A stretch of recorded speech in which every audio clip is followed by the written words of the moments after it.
여러분 안녕하십니까, 진성호입니다. 말도 많고 탈도 많은 민주당의 검찰 수사권 완전 박탈 법안. 자, 방금 전 박병석 국회의장이 민주당의 검수완박 법안에 대한 중재안을 냈습니다. 그리고 권성동 국민의힘 원내대표가 박병석 국회의장의 중재안을 수용하겠다고 밝혔습니다. 자, 이제 민주당의 공이 넘어간 겁니다. 그런데 지금 민주당, 특히 저쪽 진영은 상당히 당혹해하고 있습니다. 무엇보다도 6대 중대범죄 중에서 2개를 남겼습니다. 박병석 국회의장 안은. 그런데 거기에 보면 부패, 경제범죄 수사가 남아 있습니다. 자, 그런데 지금 이 검찰의 수사권을 완전 박탈하겠다는 이유가 뭐겠습니까? 지금 이재명, 김혜경 부부에 대한 수사, 문재인 대통령의 퇴임 후 수사, 이런 것들을 막자는 게 아니냐고 야당은 비판해 왔습니다. 그런데 박병석의 중재안, 제가 볼 때는 이것도 정말 마음에 들지 않습니다. 이것도 확 던져버리고 싶습니다. 그럼에도 불구하고 박병석의 중재안을 받게 되면 이재명에 대한 수사는 가능합니다. 또 상당 부분 검찰의 수사권을 인정하고 있습니다. 자, 물론 이게 당장은 조금 아쉬운 점이 있습니다만 박병석 중재안을 민주당이 어떻게 받아들일지는 잘 모르겠습니다. 지금 내부적으로는 이 안을 보고 부글부글 끓고 있는 것 같습니다. 자, 이 박병석 중재안은 앞으로 6개월, 1년 뒤를 내다본 안입니다. 이걸 일단 2개를 남기고 통과시킨 뒤 이 중대범죄수사청 같은 것을 만드는 입법을 1년 내로 하자 뭐 이런 건데, 윤석열 대통령 시대입니다. 그때는. 그렇기 때문에 중대범죄수사청의 청장은 윤석열 대통령이 임명합니다. 오히려 이게 더 민주당 부패 범죄 인사가 있다면 수사하는데 더 큰 칼이 될 수 있습니다. 조응천 의원은 윤석열의 도깨비 방망이를 주려고 하느냐 이렇게 비판한 적도 있습니다. 아무튼 박병석 중재안이 지금 막 나오고 여기에 대해서 국민의힘이 긴급 의원총회를 열고 수용하기로 결정을 했습니다. 자, 상당히 긴박하게 돌아가고 있는데 국회의장이 이런 중재안을 낼 권한이 있는 건지도 모르겠고, 박병석 국회의장은 아시다시피 중앙일보 기자 출신입니다. 그럼에도 불구하고 이 중진의 위험이 나오기는 합니다. 자, 이렇게 되면 이재명 상당히 열받을지 모르겠습니다.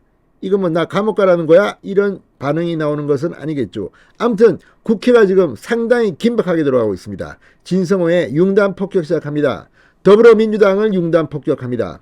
방송에 앞서 아직 진성호 방송에 구독자가 아니신 분은 붉은색 구독 버튼 눌러주십시오. 더 좋은 방송으로 보답하겠습니다. 자, 권성동 국민의힘 원내대표가 방금 전 민주당이 강행 중인 검수완박 법안에 대한 박병석 국회의장의 중재안을 수용하겠다고 밝혔습니다. 권 원내대표는 오늘 오전 국회에서 박 의장 중재안에 대한 국민의힘 의원총회를 연 뒤 기자들과 만나 박 의장의 중재안에 대해 치열한 논의를 했다. 우리 당은 중재안을 수용하기로 했다. 이렇게 밝혔습니다.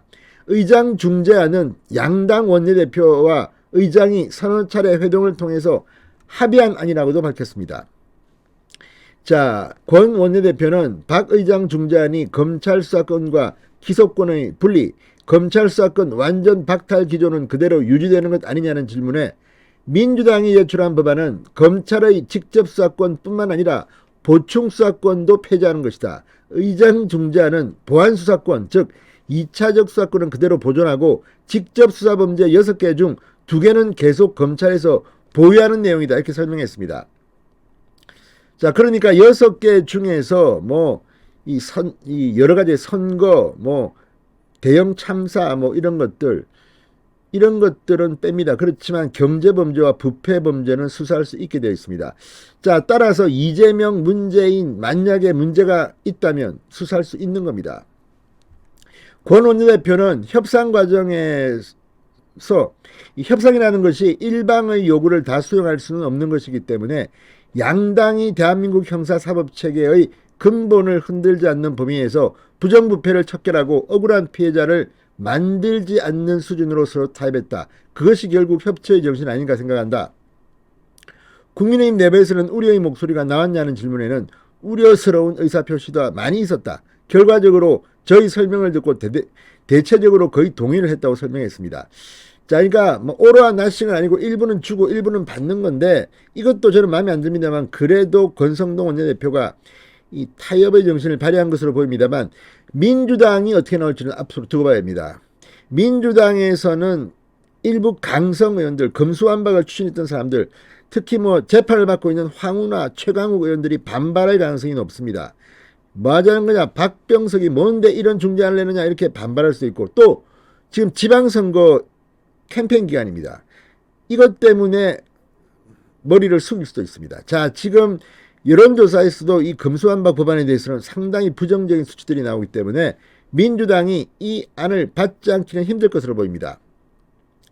자, 민주당에서도 박 의장의 중재안을 수용할 경우 오늘 의장 주재로 민주당과 국민의힘이 합의문을 발표하며 다음 주 본회의 의결이 처리가 가능할 것으로 보입니다. 그런데 민주당 의원총회가 어떻게 나올지는 재밌을 것 같습니다.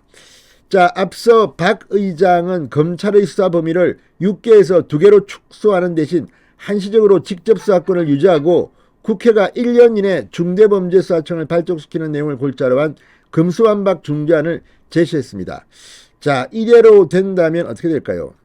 이 중대범죄수사청 안은 윤석열 대통령 시대이기 때문에 이 법안을 개판으로 만들면 윤석열 대통령이 거부할 수도 있습니다. 자, 아무튼 검수완박 민주당이 밀어붙이다가 상당한 변화가 있습니다. 좀 더 지켜봐야겠습니다. 속보 나오는 대로 전해드리겠습니다. 진성호의 융단 폭격이었습니다. 여러분 감사합니다.